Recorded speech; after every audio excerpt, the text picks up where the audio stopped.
আসসালামু আলাইকুম প্রিয় দর্শক, বরাবরের মতো আজকেও এক নতুন ভিডিও নিয়ে আপনাদের সামনে আসলাম। দর্শক, আজকে ইলিশ ধরার জন্য যাইতেছি ব্রহ্মপুত্র নদীতে। এই দেখুন, ইলিশ মাছ ধরতে যাইতে রাস্তায় বর্ষিয়ালাদের অবস্থা দেখে আপনাদেরকে ফুটেজ দেখাইতেছি। কি ধরনের বর্ষিয়ালা, কত সংখ্যক আসতে পারে দেখেন। এই ধরনের বর্ষিওয়ালা নদীর পার দিয়ে বসে গেছে। কিন্তু আজকে আমার এই বসিয়ালাদের সাথে ভিডিও নয়, এই সিজায় একই সোজাসুজি আপনার ইলিশের ভাটা আছে। আমি যে নায় বসছি, এই নাও আজকে ইলিশ ধরতে যাব। এরা কয়েকজন ইলিশ ধরতে যাইতেছেন, তাদের সঙ্গে যে দেখেন বাইরে জাল ফেলানোর জন্য রেডি হয়ে গেছে। এখন জাল ফেলাবেন ইলিশ ধরতে। ড্রামটা ফার্স্টে, এটা হলো চিহ্ন, প্রতীক চিহ্ন জালের। এক সাইডে মানুষ থাকে, আর সাইডে তো কেউ থাকে না, যার জন্য ড্রাম বান্ধা এটা চিহ্ন, অনেক দূর থেকে দেখা যায়। জাল ফেলা শুরু করলো। এইভাবেই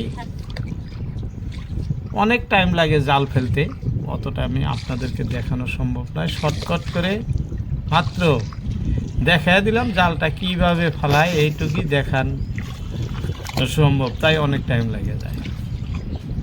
দর্শক, যাই হোক, আজকে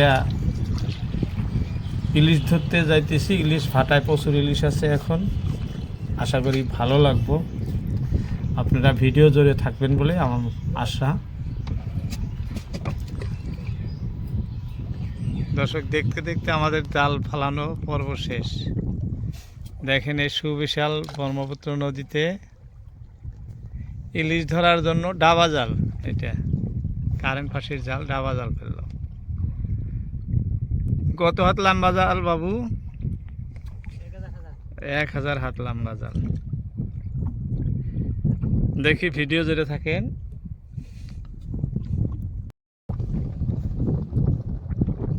দর্শক, 2-2.5 ঘন্টা পরে এই যে আমাদের জাল তোলা পর্ব শুরু হলো।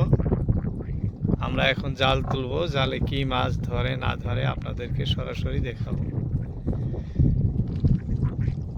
ভাইজান জাল তুলতেছেন। ছোট ভাই, তোমার নাম কি? এই যে সাইজুদ্দিন ভাই জাল তুলতেছেন। এই দেখেন দাঁড়াইয়া, 1000 হাত লম্বা জাল। ছোটখাটো জাল নয়, অনেক টাইম লাগবে তুলতে। ধৈর্য ধরে দেখতে থাকুন ভিডিওটি, ভালো লাগবে। এটা ব্রহ্মপুত্র নদী, দেখেন সুবিশাল ব্রহ্মপুত্র নদী। 3 জনে মাছ মারতেছেন, এই যে পিছনে আর একজন।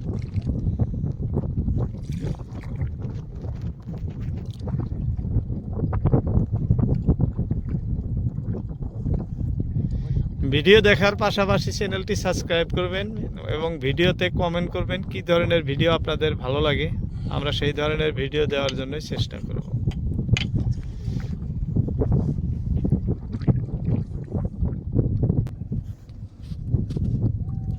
দর্শক, এই যে আমাদের যাত্রা হলো, দেখতেছেন কি সুন্দর ইলিশ। এটা হলো প্রথম যাত্রা। ইলিশ ধরা জালে প্রচুর জঙ্গলও লাগে। এই যে দেখেন নদীর ব্রহ্মপুত্র, এই জালগুলো ডাবা জাল তো প্রায় 25-30 হাত পানির নিচে থাকে জাল, যার জন্য এই যে অনেক জঙ্গল দেখেন কিরকম। এই যে দুবলা ঘাস, কত ধরনের ঘাস পানির সাথে যেগুলো মিশ্রিত আছে সেই বস্তুগুলাই লাগে।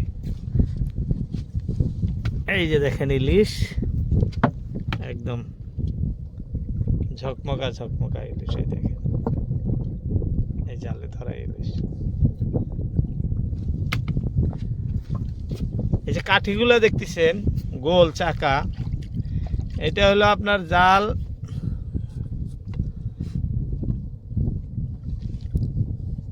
মাটির সাথে মাটি ছেড়ে সামান্য, ওই যে সুতাগুলো 1 হাত লম্বা আছে, মাটি ছেড়ে সামান্য উপরে থাকার জন্য এই কাঠিগুলো বাঁধে দেয়, যাতে জালটা পানিতে ডাইবা যায় ডাবার জন্য। ওই জন্যই এই জালের নাম বলে ডাবা জাল। অর্থাৎ নদীর তলিতে যায় মিলে যায়, 1-1.5 হাত মাটি ছেড়ে উপর দিয়ে এই জাল যায়। আর এই জালের মেন মকসদ হলো ইলিশ মাছ ধরা, কারণ ইলিশ মাছ সবসময় মাটির ছেড়ে সামান্য উপর দিয়ে চলে। ওই হিসাবেই ভাইজান জাল বানাইছেন। অনেকেই এরকম ধরনের জাল বানায় মারেন আর কি নদীতে। এই যে আরো একটা ইলিশ দর্শক।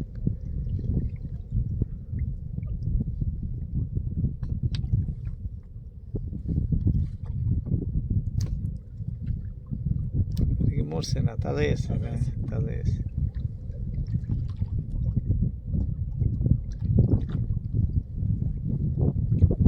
চালের সাথে এক জায়গায় জমা করা হইতেছে, লাস্টে ছাড়াইয়া আপনাদেরকে দেখাই দেব।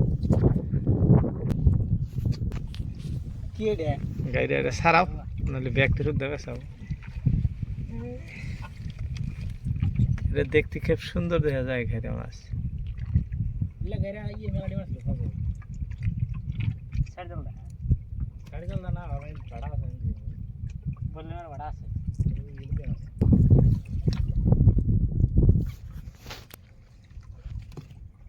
সুন্দর মাছের মধ্যে ঘেরা মাছ দেখতে খুব সুন্দর দেখা যায়। হ্যাঁ, স্বাদও ভালো, না খাইতেও ভালো। যাই হোক দর্শক, এক এক করে আমাদের অনেক মাছ উঠতেছে, আশা আছে আগে আর অনেক মাছ আসবো আমাদের জালে, কারণ বহুত লম্বা জাল, মাত্র ওঠা আরম্ভ হয়েছে মাছ। এই দেখুন ভাইজাল জাল টাইনেই আছেন, টানতে টানতেই মাছ দেখা যায়। এই যে একটি ইলিশ, এই যে দর্শক আরো একটি। আজকে নদীতে খোলা জল, মানে পানি, তথাপি পানিতে জাল থাকা পর্যন্ত কোয়া যায় না, অনেক জাল আছে এখনো। আশা আছে সামনে আমরা আরো বড় মাছ পাবো। ভাইরা চেষ্টা করতেছেন, দেখি কি হয়।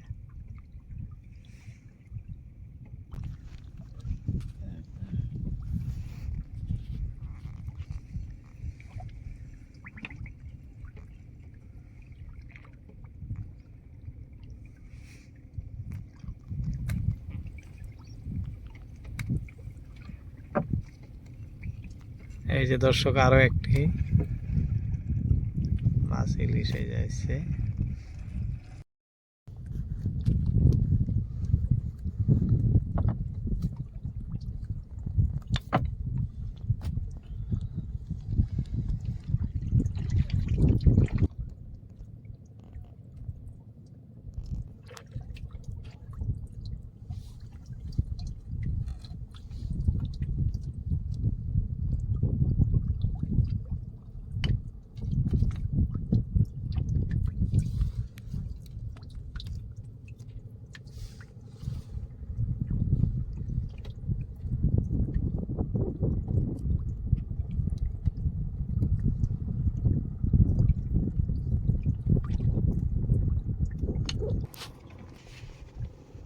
দর্শক এটা আমাদের লাস্ট মাছ, জাল তোলা শেষ। এই যে